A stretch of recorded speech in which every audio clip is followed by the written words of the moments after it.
जय हिंद। देखिए, जब से यूक्रेन और रूस की लड़ाई हुई है तब से वेस्टर्न वर्ल्ड ने पूरी कोशिश की है कि रसिया को कैसे कैसे डैमेज किया जाए, चाहे वो सैंक्शन से डैमेज करे या उसके जो भी पार्टनर्स है उनको दबाव सैंक्शन लगाकर या प्रेशर लगा के रोका जाए। इसी क्रम में उसने इंडिया को भी सोचा था कि इंडिया और रसिया के बीच में जो ट्रेड हो रहा है उसे कम से कम किया जाए, लेकिन इसका पूरा असर, कोई असर नहीं दिखा, बल्कि इंडिया और रसिया का ट्रेड और बढ़ गया और रसिया का भी बढ़ गया। एक एक करके समझते हैं। अभी हालिया में हमारे प्रधानमंत्री रसिया दौरा पे गए और रसिया जब दौरे पे गए तो पूरी वेस्टर्न मीडिया उन्हें देख रही थी कि क्या क्या समझौता होके आता है। इसी भी रसिया के जो जो हाईएस्ट सिविलियन अवार्ड होता है, जैसे भारत में भारत रत्न होता है, वैसे ही वहां पर ऑर्डर ऑफ सेंट एंड्रयूज होता है जो नरेंद्र मोदी को दिया गया। ये एक किसी भी देश के लिए गर्व की बात होता है कि जो दूसरे देश में हमारे प्रधानमंत्री को ऐसे अवार्ड दिए जाते हैं। इसके बाद दोनों के बीच में कई सारे डील होते हैं, जिसमें कुछ महत्वपूर्ण डील थे, जिसमें 6 न्यूक्लियर पावर प्लांट लगाने की बात थी। न्यूक्लियर पावर प्लांट जो होता है बहुत ज्यादा मात्रा में ऊर्जा दे देता है और ये लगातार, इसे बंद करने की भी जरूरत नहीं होती है। राजस्थान का रावत भाटा जो था लगातार 2 साल तक चला था, उसे बंद भी करने की जरूरत नहीं थी। ये न्यूक्लियर पावर प्लांट में सेफ्टी की ज्यादा जरूरत होती है, क्योंकि इसका सबसे खतरनाक एरिया इसका कोर होता है जहाँ यूरेनियम होता है। इसकी सेफ्टी के लिए यहाँ पे इसे बहुत बड़ा कंक्रीट से ढक के रखना पड़ता है। इसमें यूरेनियम का यूज किया जाता है। यूरेनियम को येलो केक कहा जाता है, इसे आशा का धातु भी कहते हैं। यूरेनियम दुनिया का सबसे महंगा पदार्थ होता है। यूरेनियम, इसमें इससे महंगा दुनिया में कोई पदार्थ नहीं होता है। इससे एनर्जी ज़्यादा निकलती है। अब वो इतनी ज़्यादा एनर्जी निकलती है जिस वजह से बिजली बनाया जा सकता है। तो रसिया के साथ हमें 6 पावर प्लांट की ज़रूरत है, क्योंकि India day by day develop करते जा रहा है और हमारे इंडिया में हर चीज़ें, इंफ्रास्ट्रक्चर से लेके आईटी सेक्टर में डेवलपमेंट हो रही है, तो बिजली की खपत बहुत ज़्यादा हो रही है, इसलिए इसकी भी ज़रूरत है। साथ में रसिया ने भारत के साथ बहुत संभवतः हो सके तो इस डील को करेगा फ्लोटिंग न्यूक्लियर पावर प्लांट। हालांकि रसिया के पास शिपिंग न्यूक्लियर प्लांट की बहुत एक्सपर्टीज है, उसके पास परमाणु पनडुब्बियां बहुत ज़्यादा है। तो ऐसे ही बिजली घर को पानी वाली जहाज में ये लोग फिट कर देते हैं। जो न्यूक्लियर रिएक्टर है उसे पानी वाली जहाज में फिट कर देंगे और बाकी उसमें जो भी सिस्टम है लगा देंगे। और सिप ऊपर से नॉर्मल दिखेगी, अंदर से ऐसा होगा, सिप ऐसे दिखेगी, बाहर से यहाँ पे होगा। अब इस सिप को किसी भी जगह पे हम मूव करा सकते हैं। सपोज कि अगर केरल में बिजली पे अटैक हो गया और केरल की बिजली सप्लाई खत्म हो जाती है, तो इस जहाज को केरल के पास जाएंगे और जैसे ये क्रेन लगा है ऐसे ही तार लगा देंगे यहाँ पे ग्रिड, और उसे ग्रिड से जोड़ देंगे। एक बार जब कोई भी इलेक्ट्रिसिटी ग्रिड से जुड़ जाती है तो आपका मन, आप जहां मन वहां भेज दीजिए। जैसे रेलवे लाइन पूरे देश में बिछा हुआ है, वैसे बिजली लाइन पूरे देश में बिछा हुआ है, जिसे हम लोग ग्रिड बोलते हैं। ये ग्रिड से जोड़ सकते हैं, तो इसका बहुत फायदा। इसकी क्षमता है 800 मेगावाट। पटना शहर की औसतन जो बिजली खपत है पूरे पटना की, पटना जिला की 800 मेगावाट है औसतन। गर्मी में कभी बढ़ जाता है, ठंड में थोड़ा सा कम हो जाता है, जैसे एसी वगैरह का जरूरत होता है। तो एक शहर को ये अकेले बिजली सप्लाई कर सकता है। अब मूव करके इधर से उधर चला जाएगा। तो रसिया से इसकी भी डील लगभग लगभग तय मानी जा रही है यहाँ पर। और इसी बीच जब यहाँ पे डील हो ही रहा था तो रसिया से 2 ट्रेन कोयला को लेकर इंडिया पहुंची। अब यहाँ से कोयला को लेकर इंडिया कैसे पहुंची, तो इंटरनेशनल नॉर्थ साउथ कॉरिडोर लेके ये ट्रेन रसिया से होते हुए यहाँ पर कजाकिस्तान, ये जो काकेशस पर्वत है, इसे पार करके ईरान के चाबहार पोर्ट पर पहुंचती है। ईरान के चाबहार पोर्ट के बाद फिर वहां से मुंबई पहुंच जाती है। तो यहाँ से ये इंटरनेशनल नॉर्थ साउथ कॉरिडोर जाता है। इसी में यहाँ पर India Middle East economic corridor भी जाता है। तो India Middle East economic corridor जो है ये भी यहीं से गुजर सकता है। तो India Middle East economic corridor Dubai, Saudi Arab ये होते हुए यहाँ से निकल सकता है। लेकिन इन दोनों इतने बड़े बड़े ट्रेड रूट के लिए भारत के पास मुंबई बंदरगाह उतना गहरा नहीं है। इसलिए मुंबई बंदरगाह से बहुत गहरा बनाने के लिए और वर्ल्ड लेवल का बंदरगाह एयर सीपोर्ट बनाने के लिए वहाँ पे मुंबई से थोड़ी दूरी पे वाधवन पोर्ट बनाया जा रहा है। वाधवन पोर्ट जो है ये टॉप, दुनिया के, एशिया के जितने बड़े बंदरगाह उसमें टॉप 10 में ये आएगा। इतना बड़ा इसे बनाया जा रहा है। इस समुद्र के अंदर 6 किलोमीटर में बनाया जा रहा है ताकि गहराई वहां ज्यादा हो और बड़े से बड़े शिप को लाया जा सके यहाँ पर। तो ट्रेड इतना बेहतरीन बढ़ रहा है यहाँ पे। ये पोर्ट अगर बन जाएगा तो हम लोगों की कोलंबो पोर्ट से निर्भरता घट जाएगी, क्योंकि बहुत बड़े जहाज को हमें कोलंबो पोर्ट पे भेजना पड़ता था, वहां से फिर अनलोड करके मुंबई लाना पड़ता था, क्योंकि मुंबई बंदरगाह उतना भी गहरा नहीं है। हालांकि कांडला जो है वहां पे नवा सीवा जो है, नवा सीवा बंदरगाह आधुनिक है, लेकिन उससे भी बेटर बनेगा ये वाधवन पोर्ट यहाँ पर। तो अभी ये कोयले से भरी जहाजें आ गई हैं। इसी बीच हम लोग की डील होती है रसिया के साथ। रसिया हमें already S-400 missile defence system दे दिया है। S-400 जो है 400 किलोमीटर के दायरे में आने वाले किसी भी एरियल थ्रेट को मार सकता है। ये एक किसी भी जहाज या मिसाइल को मारने के लिए काउंटर में दो दो मिसाइल छोड़ता है, ताकि एक से मिस हुआ तो दूसरा उसे मार सके। बट इसका रडार जो होता है वो 600 किलोमीटर देख सकता है, लेकिन 400 किलोमीटर के दायरे में आएंगे तो मार के गिरा देगा। इतना पावरफुल है, दुनिया का सबसे पावरफुल ये जो एयर डिफेंस सिस्टम है S-400 है। अब भारत के पास ऑलरेडी S-400 है, लेकिन ऐसा डील हो रहा है कि बहुत जल्दी भारत को रसिया जो है भारत को S-500 भी दे देगा। S-500 की मारक क्षमता 500 किलोमीटर है। अभी S-500 को केवल रसिया यूज करता है, उसने किसी दूसरे देश को नहीं दिया है। ये दुनिया का सबसे खतरनाक एयर डिफेंस सिस्टम है। अब आप समझिए कि हम लोग अगर ये एयर डिफेंस S-500 मिल जाता है, तो अगर हम इसे अमृतसर पे रखते हैं तो पाकिस्तान के अंदर कोई जहाज नहीं उड़ सकता है, क्योंकि उतनी अंदर तक वो देख सकता है और वहां पे मिसाइल से हमला कर सकता है। चाइना के पास भी ये सिस्टम है, लेकिन चाइना के पास केवल S-300 है, यानी ये केवल 300 किलोमीटर मार सकता है। और हमारे पास S-400 ऑलरेडी है। ऑलरेडी ये चाइनीज भाई लोग तुम समझो ध्यान से, हमारे पास S-400 पहले से है, S-500 आने वाला है।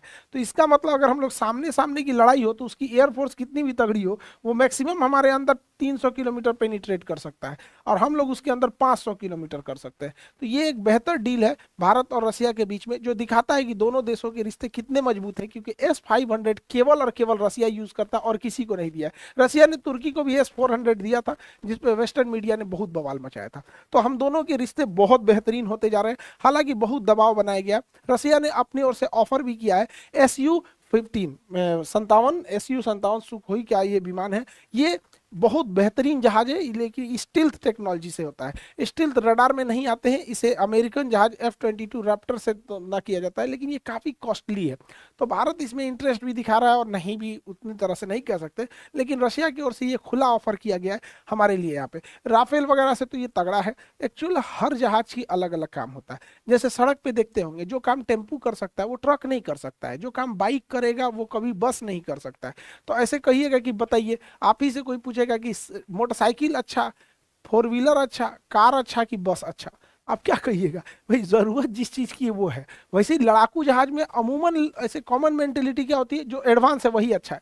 कुछ बम्बर होते हैं जो बम गिराते हैं, कुछ स्ट्राइकर होते हैं जो बम नहीं गिराएंगे, तड़तड़ा के मारेंगे, सब डॉग फाइट के काम में आएंगे।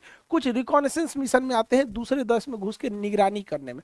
कुछ दोनों काम कर सकते हैं, मार भी सकते हैं, रिकॉनेंस भी कर सकते हैं, बम भी गिरा सकते हैं, मल्टी रोल काम कर सकते हैं। जैसे राफेल एक मल्टी रोल जहाज है। तो सबका अलग अलग होता है। यहाँ पे ये एयर सुपीरियरिटी के लिए है, एकदम स्टील्थ है, स्ट्राइकर जाएगा एकदम कहीं पे भी बम गिरा के आ सकता है, लेकिन ये बड़ा कॉस्टली होता है, इसकी ऑपरेटिंग कॉस्ट भी बहुत ज़्यादा होती है। तो देखते हैं कि आगे क्या होगा। बाकी हमारा तो HAL बना रहा है, अभी तक तेजस कंप्लीट नहीं कर पाया, पता नहीं क्या कर रहे हैं लोग। अच्छा भी नहीं लगता है बार बार बोलने में कि तेजस कंप्लीट नहीं हुआ। आज से बन रहा है, सोच 40 साल से तेजस बन रहा है, अब ये लोग का इंजन पूरी तरह से फाइनलाइज नहीं हुआ। तो ये भी एक दर्शाता है। हालांकि डिफेंस सेक्टर में प्राइवेटाइजेशन बहुत पहले हो जाना चाहिए। प्राइवेटाइजेशन होने से थोड़ा सा कोई भी चीज़ बड़ा तेजी से एक्टिवली काम करते रहता है। देखिए, इतना दबाव भारत पे बनाया जा रहा था, वेस्ट ने पूरी कोशिश किया दबाव बनाने की, बहुत सारी धमकियां दी गई अमेरिका और भारत यूरोप की ओर से कि भारत को सैंक्शन लगाए जाएंगे। लेकिन अभी हाल ही में UN सिक्योरिटी काउंसिल में रसिया जो है वो इसका अध्यक्ष बना है, उसने भारत का बचाव किया और कहा है कि वेस्ट मीडिया ने भारत पे बहुत ज़्यादा दबाव भी बनाने की कोशिश कर रही है। एक्चुअली वेस्टर्न मीडिया का अलग नेरेटिव है, वो अपने हिसाब से सोचता है यहाँ पे। अब सोचिए ना, ईरान के मिलिट्री को उसने आतंकवादी घोषित कर रखा है। मतलब आतंकवाद का कोई परिभाषा ही नहीं रखा है इस। हमारा ईरान से अच्छा संबंध है, ईरान हमारे भारत के लोगों को, और या ईरान और भारत का बहुत अच्छा रिलेशन है हमारा, और उसका दोनों का ट्रेड बैलेंस भी अच्छा है, पेट्रोलियम लेते हैं। अब वहाँ की जो रिवोल्यूशनरी गार्ड है, जो इसको BSF कहता है, जैसे हमारे यहाँ BSF है, उसको आतंकवादी घोषित कर रखा है। तो उनको कहना है कि रसिया जो है ना, अब ध्यान से समझिए, रसिया अगर यूक्रेन पे हमला किया तो कहता है रशियन एग्रेशन, रशिया ने हमला किया, एग्रेशन। और अमेरिका आके अफगानिस्तान पे मार दिया तो अमेरिकन एग्रेशन नहीं, अमेरिकन एक्शन ऑन टेररिज्म। बताइए, इन लोग की तो गजब गजब की विचारधारा होती है, सही है तो इनके गुड टेररिस्ट और बैड टेररिस्ट। तो रसिया ने भारत का हमेशा से बचाव किया है और जरूरत भी है, और भारत ने यूएन सिक्योरिटी काउंसिल में, रसिया ने यूएन सिक्योरिटी काउंसिल में भारत के परमानेंट मेंबरशिप की भी वकालत किया है यहाँ पर। तो ये सब की वजह से कोई दबाव के खास असर न रसिया के रिलेशन पे पड़ा और न रसिया के ट्रेड पे पड़ा। रसिया के पास बहुत ज़्यादा ऑयल भंडार है, तो ये ऑयल रिजर्व को हम लोग टैंकर्स में से रख के और भारत तक इसको लेके आ रहे हैं, क्योंकि भारत में बहुत ज़्यादा खपत है पेट्रोलियम का, जनसंख्या बहुत ज़्यादा है। जब यूक्रेन और रसिया विवाद नहीं हुआ था तो हम लोग रसिया से जो तेल खरीदते थे वो 1 लाख बैरल पर डे खरीदते थे। बैरल मतलब कौन सी होता है, ड्राम को बैरल बोला जाता है। इसमें क्वेश्चन पूछता है कितने लीटर आते हैं, 159, 159 लीटर को एक बैरल कहते हैं। तो हम लोग रसिया से पहले 1 लाख बैरल पर डे तेल खरीदते थे, 1 लाख बैरल पर डे। तो अब जब विवाद हुआ तो वेस्टर्न मीडिया ने हमारे ऊपर दबाव बनाया, वेस्टर्न ने दबाव बनाया कि इतना तेल क्यों खरीद रहे हैं, इससे तो फंडिंग होगी यूक्रेन की, युद्ध की, वहां के लोग मारे जाएंगे। तो भारत ने 1 लाख बैरल से बढ़ा के 19 लाख बैरल पर डे कर दिया। 19 लाख बैरल पर डे हम कन्वर्ट कर देते हैं 30 करोड़ लीटर प्रतिदिन। तो हम लोग रसिया से तेल खरीद रहे हैं ना, 30 करोड़ लीटर प्रतिदिन खरीद रहे हैं, 30 करोड़ लीटर प्रतिदिन खरीद रहे हैं। अब वेस्टर्न पागल है सब, वेस्टर्न मीडिया ले यार ये भारत को किया क्या जाए है, न ये अमेरिका का सुन रहा है न यूरोप का सुन रहा है। तो भारत विश्व गुरु है, गुरु नहीं सुनता है जल्दी किसी का। हम लोग को अपना नेशनल इंटरेस्ट मायने रखता है, पहले उसको हम लोग देखते हैं। तो इसका बेअसर हो गया यहाँ पे। हालांकि वेस्टर्न लोगों ने, यूरोप ने बहुत गलत किया। अलग अलग जगहों पे रूस के एसेट्स थे, कुछ यूरोप में थे, कुछ अमेरिका में थे। उनके जो फॉरेन रिजर्व थे, पैसे, विदेशी मुद्रा भंडार थे, लगभग $300 बिलियन। ये $300 बिलियन को यूरोप और अमेरिका ने फ्रीज कर दिया, कहा कि जब युद्ध खत्म होगा तो इस पैसे को निकाल सकते हो। इसी के मद्देनजर रखते हुए भारत ने भी अमेरिका में अपने गोल्ड रिजर्व को वापस लेके आया। यहाँ पर इन पे कभी भरोसा करने लायक नहीं है। दे आर एकदम, इन लोगों के पास, अंग्रेजों के पास कोई एथिक्स नाम की चीज नहीं होती है। इन्होंने 25 लाख बंगालियों को भूखे मरने दे दिया जब हम गुलाम थे तब। इन्होंने छोटे बच्चे को गोली मारा जलियांवाला बाग में, और इनको अगर खरोच आ जाएगी ना तो दुनिया, पूरी दुनिया खोपड़ी पे उठा लेंगे। इनके पास कोई एथिक्स नहीं होता है, किसी को मार देंगे, किसी से कुछ भी कर देंगे। इन पे कभी भरोसा नहीं करना चाहिए। तो अब इसका, हालांकि इसका बस एक देश ने विरोध किया था, किंग सलमान जो सऊदी अरब के, हालांकि सारे देशों को इसका विरोध जताना चाहिए। इस तरह से कोई किसी का पैसे हड़प लेगा यहाँ पे। हालांकि लाख विरोध के बावजूद रसिया के व्यापार में कमी नहीं आई, क्योंकि रसिया पिछले 4 सालों से, 4 साल नहीं, 2014 से ही रसिया जब क्रीमिया को कब्जा किया था, उसी समय से यूक्रेन से लड़ाई के लिए वो पूरी तरह से कमर कस लिया था। इसमें गलती यूक्रेन की भी है। अब यूक्रेन को सोचना चाहिए कि अमेरिका जो है रूस का सबसे बड़ा दुश्मन है, तो रूस के दुश्मन को आप रूस के सिधाने बैठाइएगा तो क्या करेगा। तो वो पहले से तैयारी में था, इस वजह से रसिया में कोई दिक्कत नहीं आई है। रसिया का जो ट्रेड है, व्यापार है, वो 8.5%, 8.6% के ग्रोथ से जा रहा है। जो उसका फाइनेंस सेक्टर है, बैंकिंग है, इंश्योरेंस है, ये बॉन्ड है, वो सब 8.7% के ग्रोथ से जा रहा है। जीडीपी उसका है 10.9% के ग्रोथ से जीडीपी जा रहा है। कंस्ट्रक्शन जो वर्क होता है, बिल्डिंग कंस्ट्रक्शन, एयरपोर्ट, सीपोर्ट, जो भी रियल इस्टेट के कंस्ट्रक्शन होते हैं, 6.6% के ग्रोथ से जा रहा है। तो इससे ये पता चलता है कि रसिया पर इन सैंक्शंस का कोई खास असर नहीं पड़ा, और ना ही भारत और रसिया के रिलेशन के बीच में कोई भी इस टाइप का असर पड़ा है, क्योंकि ये आंकड़े बताते हैं कि उन पर कोई असर नहीं पड़ा है। आई होप समझे होंगे। अब यूपीएससी का बैच स्टार्ट हो गया पटना बोरिंग रोड और मुसल्लापुर ब्रांच दोनों में। तो यहाँ जो बहुत देर से इंतजार था कि यूपीएससी वाला बैच पटना में, तो वो भी अब आपका स्टार्ट हो गया है, आप लोग आ सकते हैं। और बीपीएससी का बैच जो है बोरिंग रोड में भी स्टार्ट हो गया है, शाम को बोरिंग रोड वाले क्लास में यहाँ पे।